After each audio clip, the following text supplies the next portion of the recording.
안녕하세요. 저는 경남 모처에 사는 50대 초반의 평범한 주부입니다. 이런 사연은 써본 적도 어디에 내본 적도 없어요. 솔직히 제 얼굴에 침 뱉기처럼 느껴져서 부끄럽기도 하고요. 하지만 지금은 그냥 이 이야기를 어딘가에 남기고 싶다는 생각뿐입니다.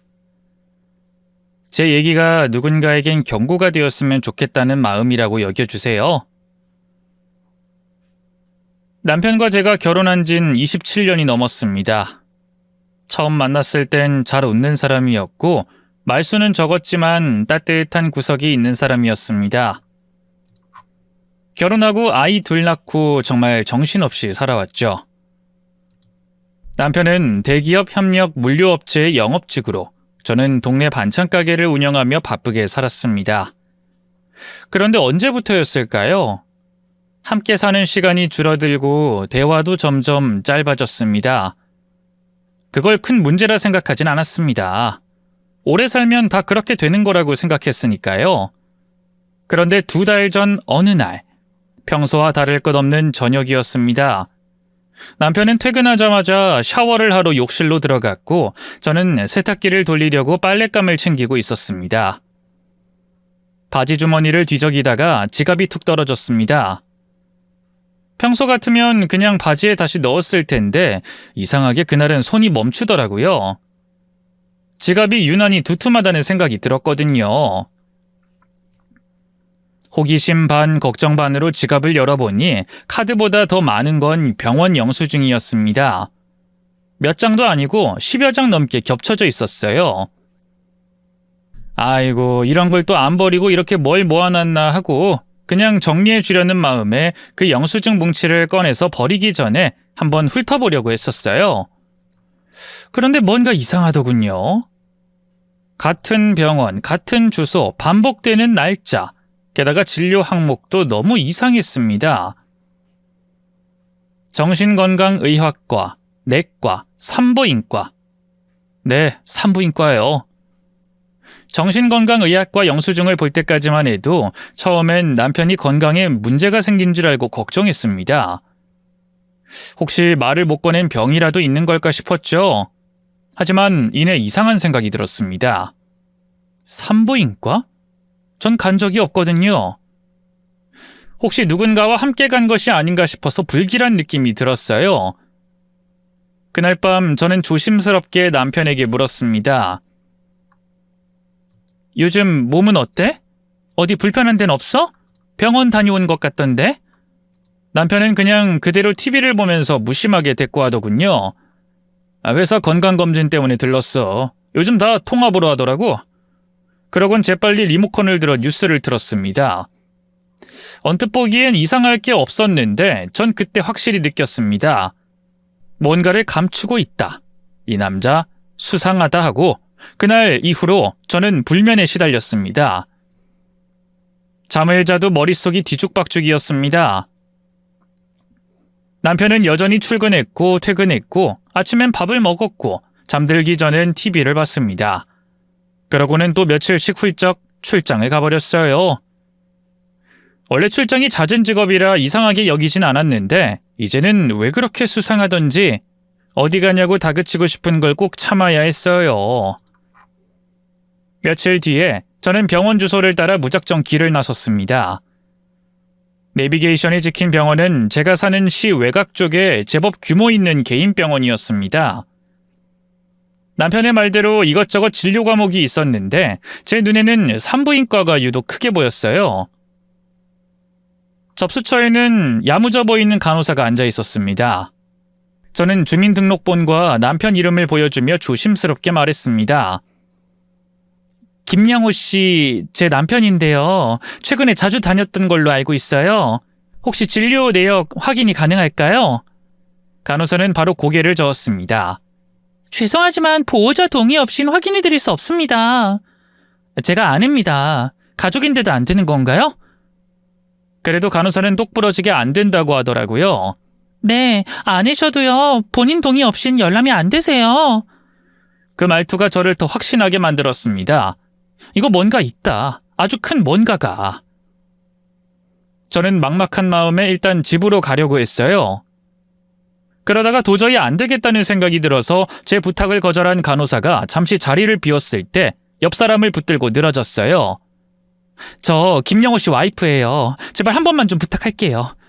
남편이 바람핀다는 의심이 들어서 미치겠어요. 같은 여자로서 한 번만 도와주시면 안 돼요? 다른 간호사가 주위 눈치를 살피더니 한숨을 푹 쉬더라고요. 이러시면 안 되는데. 너무 사정이 안 되셔서. 그 간호사는 아주 조심스럽게 저에게 말해줬습니다. 김영우 씨는 임신한 부인과 함께 오시는 것 같네요. 나이 차이도 좀 나 보이고 어쩐지 주위를 너무 의식하셔서 혹시나 했는데. 네, 남편이 임신한 여자를 데리고 진료를 보러 온다는 겁니다. 얼마나 어이가 없었는지 눈물조차 안 나더라고요.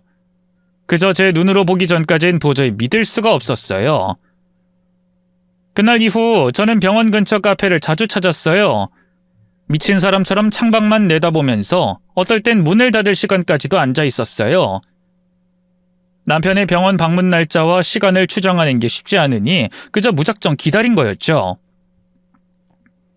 몇 번을 허탕치고 며칠째가 지났는데 드디어 때가 왔어요. 남편이 병원 입구로 들어서는 모습을 봤습니다. 그 옆엔 젊은 여자가 있더라고요. 여자는 인부복 같은 원피스를 입고 있었고 제 남편은 그 여자의 어깨에 손을 올리고 있었습니다. 그 순간 손에 들고 있던 커피가 식은 줄도 몰랐습니다. 내가 지금 무엇을 보고 있는 건가 싶더라고요. 그날 밤 저는 다시 병원으로 향했습니다. 전에 그 간호사가 있길래 죽기 살기로 또 매달렸어요. 제발 좀 주소 좀 알려달라고. 나 좀 살려달라고. 민폐고 뭐고 따질 겨를도 없었습니다. 그 여자 주소 좀 알려달라고 펑펑 울면서 매달렸어요. 한 번만 부탁드릴게요. 저 정말 죽을 만큼 간절해요. 사람 하나 살린다 생각하고 부탁드릴게요. 네? 죄송합니다. 무슨 정신이었는지도 모르겠더라고요. 저는 손에 들고 있던 봉투 하나를 조용히 밀어 넣었습니다. 잘못된 행동인지는 알지만, 그럼 안 되는 거 알지만 당장 알아내지 않으면 제가 죽을 것 같았습니다. 간호사 선생님은 정말 난처해하셨어요. 지금 생각하면 부끄럽네요. 하지만 제 사정이 너무 딱해 보였는지 그분은 저한테 돈은 안 받겠다고 하시면서 조용히 쪽지를 한 장 써줬어요. 여기요. 이거 정말 말씀드리면 안 되는 건데요. 이 주소 확인해 보세요. 그리고 다음엔 절대 이런 부탁하시면 안 돼요. 아시겠죠? 그분이 써주신 주소는 제가 사는 곳에서 1시간 반 거리의 신도시 아파트였습니다. 제가 사는 동네보다 더 새로 지어진 고급 단지, 전세 시세를 검색해보니 아파트가 4억이 훌쩍 넘는 곳이었어요. 그 여자 아파트를 찾아간 날은 햇살이 유난히 눈부셨습니다. 날씨는 화창했고 단지 입구에 어린아이들도 참 많더라고요. 우리가 신혼생활을 고생스럽게 보냈던 동네와는 참 달랐어요. 저는 한참을 단지 입구에서 서성이다가 조심스럽게 1103호를 향해 걸어 올랐습니다. 현관 앞에 섰을 때는 손이 엄청 떨렸습니다. 초인종을 누르기까지 5번은 망설였던 것 같네요. 내가 뭐에 씌인 게 아닐까? 남편은 아무것도 안 했는데 나 혼자 잘못 보고 그런 거 아닐까? 그런 생각도 많이 했어요. 하지만 아무리 되짚고 또 되짚어봐도 그날 제가 본 사람은 남편이었고 간호사 선생님이 제게 알려준 내용도 틀림없는 남편이 맞았습니다. 한참을 그 앞에서 머뭇거리다 이대로 돌아가면 평생을 아무것도 모른 채 살게 될지도 몰라 라는 생각에 결국 초인종을 눌렀어요. 띵 하고 벨소리가 울리더니 발소리가 들렸습니다. 누구세요? 안쪽에서 여자 목소리가 들리는데 갑자기 뭐라고 말해야 할지 모르겠더라고요. 한참 망설이다가 저는 일단 택배라고 둘러대버렸어요. 택배요? 놓고 가세요. 아니 그게 아니고 저기 혹시 김영호 씨 아세요? 찰나의 침묵 뒤에 문이 열렸습니다. 문을 열어준 여자는 엄청 어려 보였어요. 30도 안 돼 보였습니다. 그때 산부인과에서 스치듯 봤을 때랑 또 느낌이 다르더라고요. 질끈 묶은 머리, 화장기 없는 얼굴, 면티에 니트 가디건을 걸친 수수한 차림, 그리고 배가 많이 불렀더라고요. 내 남편의 아이가 아니기만을 바라면서도 어쩔 수 없이 그 질문을 해야 했어요. 저 김영호 씨 여기 자주 오시죠? 그 여자는 저를 엄청 경계했어요. 웬 낯선 여자가 쳐들어와서 그 사람을 부르니까 혼란스러워하는 게 느껴졌어요. 영호 씨요? 아, 네. 근데 누구세요? 저는 잠깐 숨을 고르고 말했습니다. 그 사람 제 남편이에요. 남편이란 말을 듣자마자 그 여자 얼굴이 순식간에 하얗게 질렸습니다. 예? 무슨 말씀이세요? 영호 씨는 제 남편인데요? 저는 차라리 그 여자가 모든 걸 알았더라면 남편이 유부남이란 걸 알면서도 악한 마음을 품고 내 남편을 만난 여자였더라면 더 나았겠다는 생각을 했어요. 그 여자 정말 아무것도 모르고 있더라고요. 김영호의 아내로 살면서 뱃속에 아이를 품었는데도요. 이보세요. 갑자기 찾아와서 대체 그게 무슨 말씀이세요? 장난치시는 거예요? 말은 날카롭게 하고 있지만 그 여자는 온몸을 사시나무처럼 떨고 있었습니다. 임산부를 앞에 두고 그러고 있으니 꼭 제가 나쁜 사람이 된 기분이었어요. 하지만 할 말은 해야 하고 가려낼 건 가려내야 했어요. 김영호 씨랑 전 결혼했어요. 우리 사이에 아이도 있고요. 여자분은 벽을 짚고 기대더니 말도 다 하지 못하고 눈물을 글썽이더군요. 이게 말이 돼요? 저희 남편 지금 출근했단 말이에요. 저도 그분에게 대답해줬습니다. 네, 김영호 출장 갔어요. 저한텐 지방 출장 간다고 그랬다고요. 김영호 씨가요. 내일 저녁에 집에 들어온다고 했어요. 그러자 여자분은 모든 것을 내려놓은 사람처럼 펑펑 울기 시작했어요. 말도 안 돼. 저한텐 내일 출장 간다고 했어요. 저는 김영호랑 27년을 같이 살았어요. 항상 일주일에 사흘 정도는 출장을 많이 갔어요. 그러다 어떨 땐 해외 출장도 가고. 맙소사, 미쳤어 정말. 충격을 받았는지 몸을 가누지 못하던 그분은 그제야 일단 들어가서 이야기하자고 했습니다. 집 안으로 들어서는데 그냥 평범한 집이더라고요. 된장찌개 냄새, 전자레인지에서 데운 밥 냄새, 그리고 한켠에 어질러진 장난감 상자. 내연녀와 잠만 자는 오피스텔도 아니고 비밀스러운 은신처도 아니고 그냥 누군가의 일상이 숨쉬고 있는 가정집이었어요. 심지어 신발장 위에는 가족 사진이 놓여 있었습니다. 세상에 큰아이도 있더라고요. 유치원생이라는 거예요. 작은 액자 속에서 제 남편은 아이와 여자의 어깨를 감싸고 웃고 있었습니다. 그 사진 속 얼굴은 내가 아는 남편이 아니었습니다. 저는 결혼 27년 동안 그런 얼굴을 본 적이 없었거든요. 죄송한데요. 혹시 김영호랑 결혼하신 지 얼마나 되셨어요? 제가 물었습니다. 그녀는 잠시 망설이다 조용히 대답했습니다. 7년 됐어요. 같이 산 건 6년 정도 됐고요. 아이는 5살이에요. 그 말을 듣는 순간 나름대로 잘 버티고 있던 제가 무너졌어요.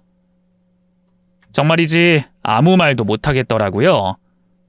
속이 울렁거려서 집주인한테 양해를 구하고 화장실로 뛰어가 헛구역질까지 했어요. 제가 화장실에서 나오니까 그 여자도 울고 있더라고요. 그러니까 우리 둘 다 피해자였던 거예요. 미니 씨. 네, 그분 이름이 미니 씨였는데 정말 아기가 잘못되는 게 아닌가 싶을 정도로 펑펑 우셨어요. 둘이서 마주 앉아 한참을 분노하며 눈물을 흘리다가 미니 씨가 저에게 차근차근 그간의 일을 설명해 줬어요.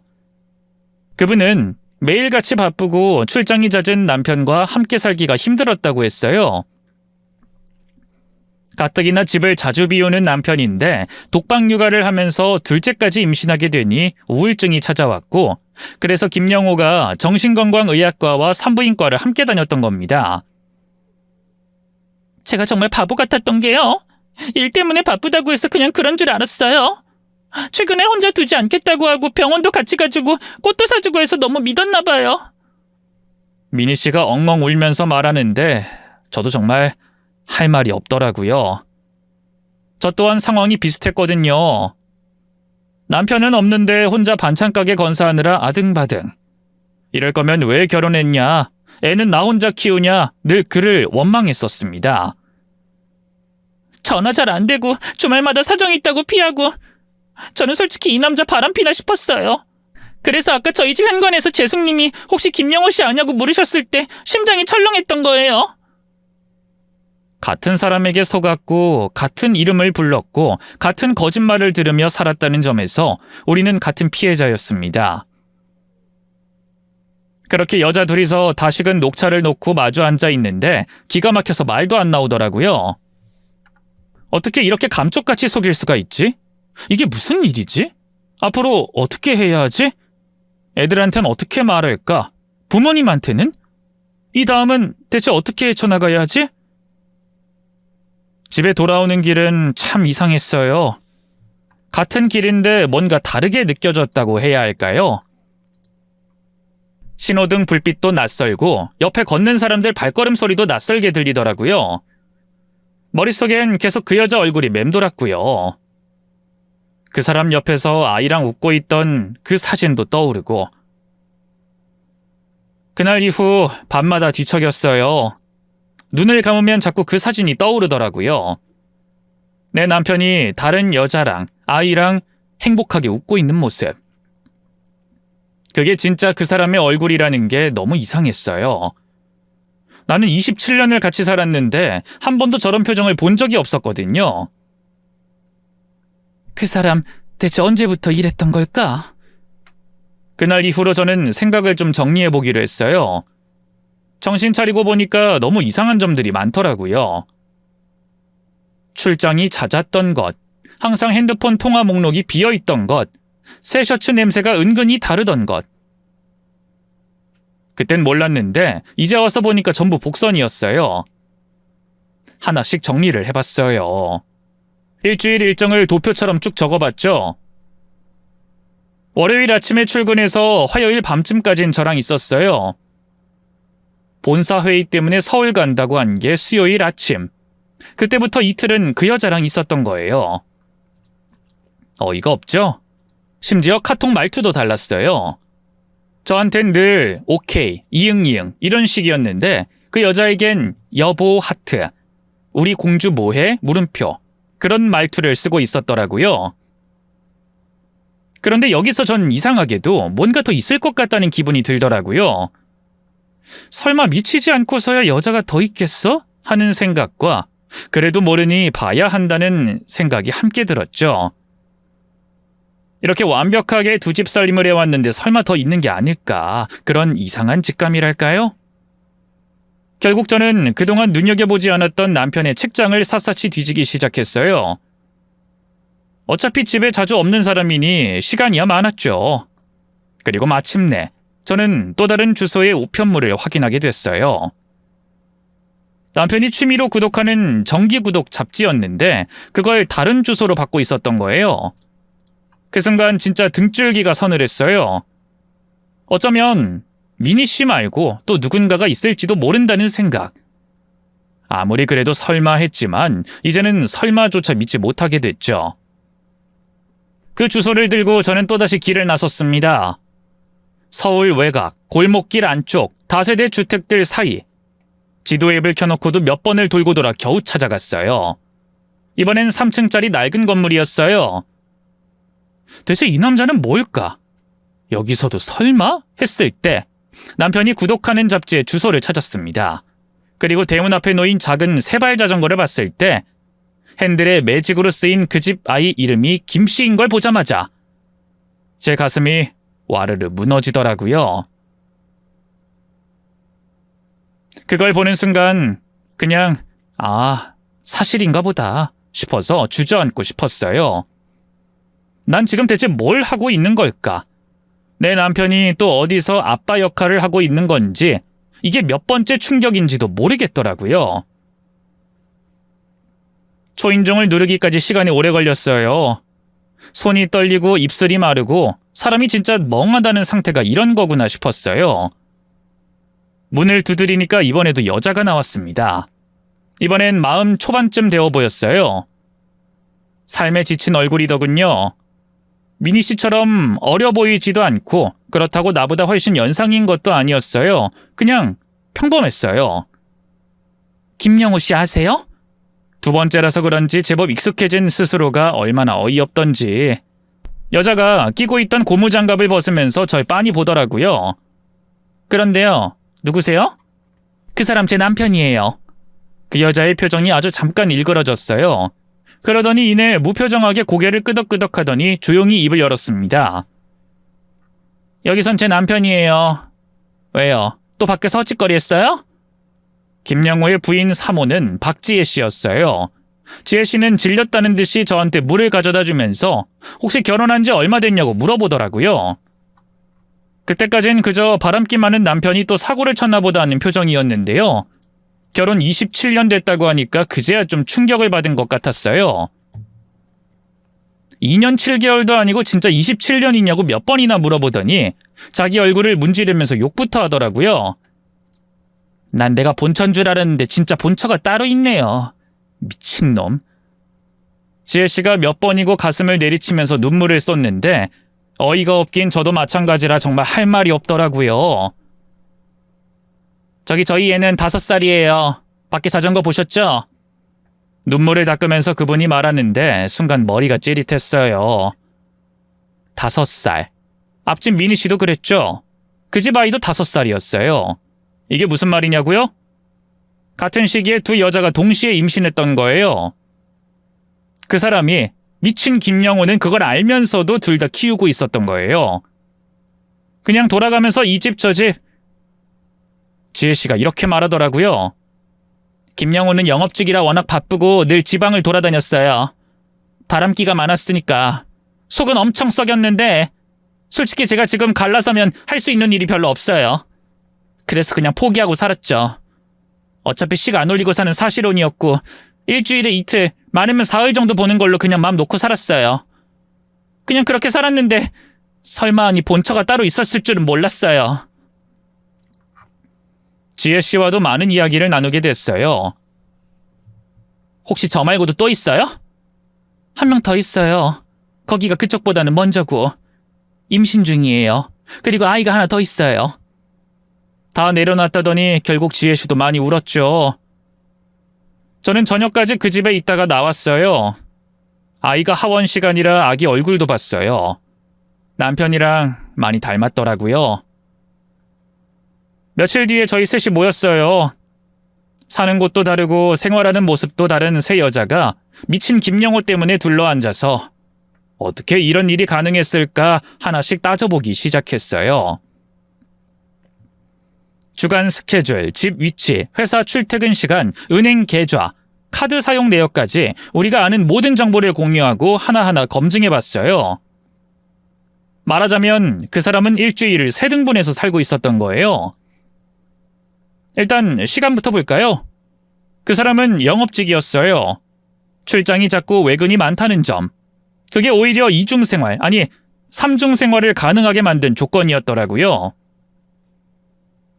저랑은 월요일 아침부터 화요일 오후까지 함께 있었어요.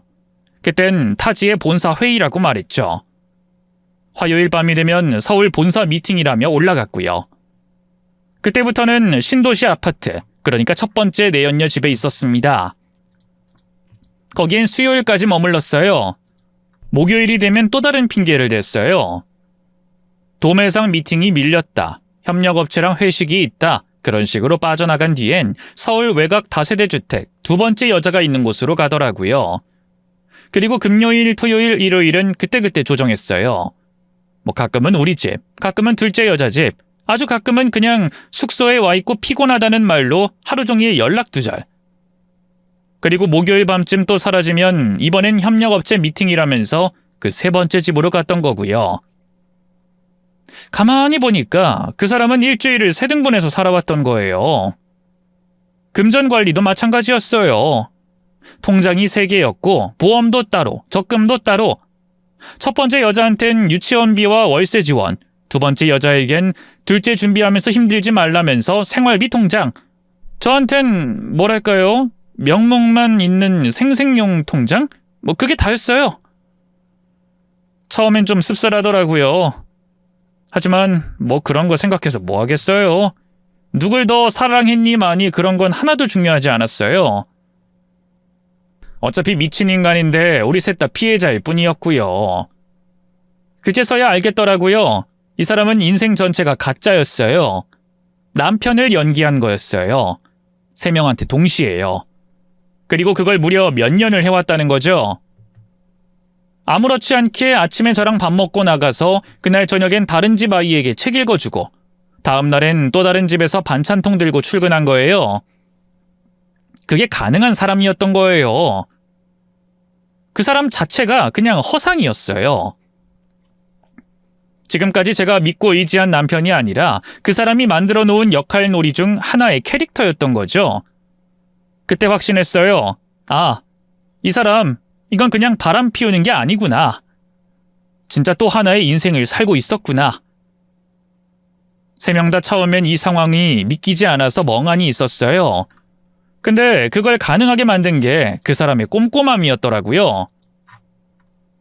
각 집에는 각각 다른 물건들이 있었죠. 집마다 다른 칫솔이요. 우리 집은 파란색, 신도시 집은 민트색, 그리고 외곽 다세대 주택에는 분홍색. 아주 철저했죠. 그걸 들키지 않으려고 치밀하게 구분해서 산 거예요. 저한텐 말이 없고 무뚝뚝했지만 신도시 집에서는 애교도 부리고 외곽 주택에선 자상한 아빠 역할을 하더라고요. 돈 문제도 철저했어요. 급여는 3개의 계좌로 나눠 관리했고 첫째 여자에게는 생활비 통장, 둘째 여자에겐 보험 명목의 자동이체, 그리고 제게는 늘 그렇듯 최소한의 생활비만 줬어요. 등본에는 배우자 항목을 비워두거나 주소지를 단독 세대로 분리해뒀고 보험 수익자도 각각 다르게 지정해놨더라고요. 이 사랑이라기보단 생활 설계에 가까웠어요. 새 여자를 돌보는 게 아니라 3개의 세트를 운영하는 것 같은 느낌. 그리고 그 사람은 그 모든 걸 아무렇지도 않게 해냈습니다. 죄책감 하나 없이. 생각해보면요, 사소한 단서들이 있었던 것 같아요. 출장 가방이 항상 정리돼 있던 거, 셔츠 냄새가 조금 다를 때, 통화 기록이 늘 비어있던 날. 근데 우리는 그런 걸 의심하지 않았어요. 피곤하니까, 스트레스 많으니까 그럴 수도 있지. 늘 그렇게 넘겨왔던 거죠. 저는 그 사람을 믿었던 게 아니라 내 결혼을 믿고 싶었던 것 같아요. 제일 소름 끼쳤던 건요, 그래놓고도 폰 연락처에 이름이 더 있었어요. 이사님, 팀장, 물류 A 이런 식이었는데 알고 보니 전부 가볍게 만나는 여자들 이름이었어요.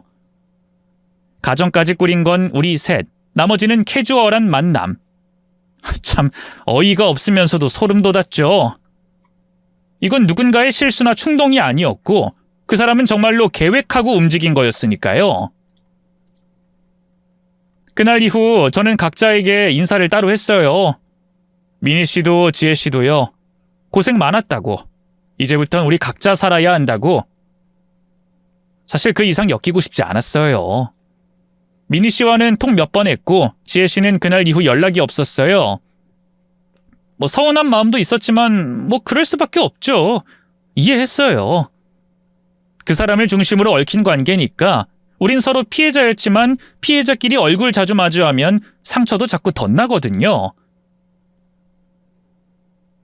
그렇게 시간이 좀 흘렀고 이혼을 준비하려는데 이게 쉬운 일이 아니더라고요. 아이들이 많이 크기도 했고 애초에 늘 비어있던 아빠의 자리보다 저를 더 애틋하게 여긴 애들이라 이해해 줄 것 같긴 했지만 그렇다고 해서 네 아빠 새집 살림했다 이렇게 말할 순 없잖아요. 하지만 제가 디테일한 건 다 빼고 조심스럽게 어쩌면 네 아빠랑 갈라서서 나도 내 인생 찾아가련다 했더니 처음엔 아무 말도 못하던 큰애가 그러더군요. 엄마, 아빠가 엄마한테 해준 게 뭐가 있어? 신경 쓰지 마. 우리 아무것도 걸리는 거 없어. 엄마 인생 찾아 살아. 그 말 듣고 그냥 펑펑 울었어요. 아이들이 대견해서, 고마워서, 그리고 미안하고 아프고 속이 너무 쓰리더라고요. 그런데요, 그게 끝이 아니더라고요. 하루하루 지나갈수록 마음속에서 자꾸 이상한 감정이 올라오는 거예요. 남편은 아직 아무것도 알지 못하니 평상시처럼 무덤덤. 일주일에 2번 손님처럼 왔다 가는 그 사람을 볼 때마다 속에서 열불이 치미는 거예요. 그때는 그냥 버티느라 몰랐는데 이 시간이 지나가니까 분노가 정말 걷잡을 수 없이 저를 갉아먹더라고요. 난 정말 아무것도 모르고 27년을 이 사람을 믿고 살아왔는데 이 인간은 날 한 번도 제대로 존중하지 않았구나, 그런 생각이 들면서요. 그리고 이런 생각도 들었어요. 그래, 다 놓고 떠나면 편하긴 하지. 근데 그 인간한테 너무 편한 결말이잖아. 그 사람은 무너졌을지 모르지만 그게 끝이어선 안 된다고, 조금이라도 되갚아줘야 한다고 생각했어요. 내 인생을 이렇게 망가뜨렸는데 그냥 이렇게 조용히 끝낼 순 없겠더라고요. 그래서 전 미니 씨에게 다시 연락했어요. 며칠 뒤에 저희 셋은 다시 모였습니다. 그리고 아주 조용하게 정말 도끼를 가득 품고 단단히 준비했어요. 김영호의 회사 주소, 근무지 층수, 점심시간 동선까지 미리 조사했죠. 혼자였다면 막막했을 텐데 이상한 연대의식까지 생기더라고요. 미니 씨가 오랫동안 알고 지냈던 직원 통해서 회사 내부 구조도 이미 파악돼 있었고요. 그리고 드디어 그날이 왔어요. 점심시간 직전에 저희는 각자 큰 대형 사진 인어물을 들고 회사 로비 회전문 안쪽에 마스크를 쓰고 일렬로 섰어요. 김영호가 찍힌 가족 사진을 들고 말입니다. 판넬의 남은 부분엔 각자 가정에서 찍은 사진도 붙이고요. 아이 얼굴이나 우리 얼굴은 전부 스티커로 가렸지만 새 가정의 가장인 김영호는 이 사진에서도 저 사진에서도 아주 선명하게 잘 보였습니다. 그 아래에는 굵은 마카로 이렇게 썼어요. 한 남자 새 가정, 김영호는 각성하라. 경비 아저씨가 너무 난감해하면서 여기서 이러시면 안 된다고 저희를 말리려고 했는데 저희가 두 다리에 힘을 주고 우린 한 맺혀서 여기서 한 발짝도 못 움직인다고, 내보내려면 이거 다 부수고 때리기라도 해야 한다고 하니까 아무 말도 안 하시더라고요. 곧 점심시간이 되었는지 사람들이 지나가다 속삭이고 돌아보고 몇몇은 핸드폰으로 사진을 찍었어요. 처음엔 단순한 불륜인가 싶었겠죠. 근데 사진이 3장이고 같은 남자 얼굴이 3번 반복되니까 다들 표정이 굳더라고요. 몇몇이 하고 눈짓을 주고받는 걸 보니까 김영호를 알아보는 것 같았어요. 저희는 말없이 피켓을 들고 서 있는데 그때 양복 입은 남자 셋이 내려왔어요.